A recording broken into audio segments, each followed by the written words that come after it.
ننتقل الآن إلى الحلقة 12 من برنامج الأطروحة المهدوية الذي أذيع يوم 3 يناير سنة 2010.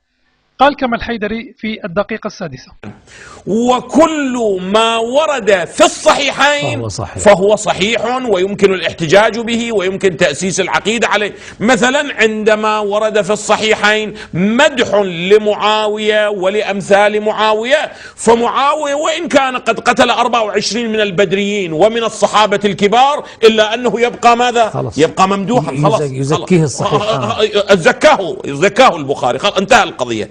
يعني بعد لا مجال للكلام، حتى لو جئنا ب100 رواية أخرى تذم معاوية، تذم بني أمية، تذم هذا البيت الذي هو الشجرة الملعونة، كل هذا لو جاء لا ينفع. لماذا؟ باعتبار أنه لم يرد في الصحيحين، وكل ما ورد لم يرد في الصحيحين لا يمكن الاحتجاج به، وكل ما ورد في الصحيحين فلا بد ماذا؟ فلا بد أن يكون صحيحا.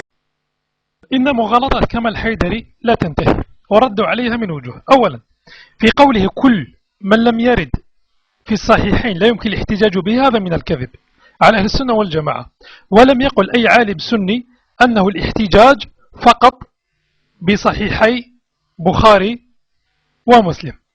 ثانيا، في قوله أن هذا البيت الذي هو الشجرة الملعونة، الشجرة الملعونة في القرآن هي شجرة الزقوم وليس الأمويين.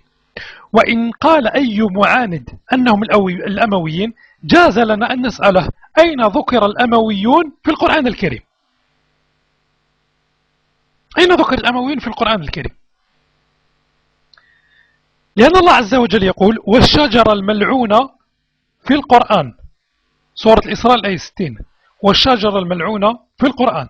ثم أن الإمام البخاري نقل عن ابن عباس رضي الله عنهما في قوله وما جعلنا الرؤيا التي أريناك إلا فتنة للناس، قال هي رؤيا عين أريها رسول الله صلى الله عليه وسلم ليلة أسري به إلى المقدس، قال والشجرة الملعونة في القرآن هي شجرة الزقوم،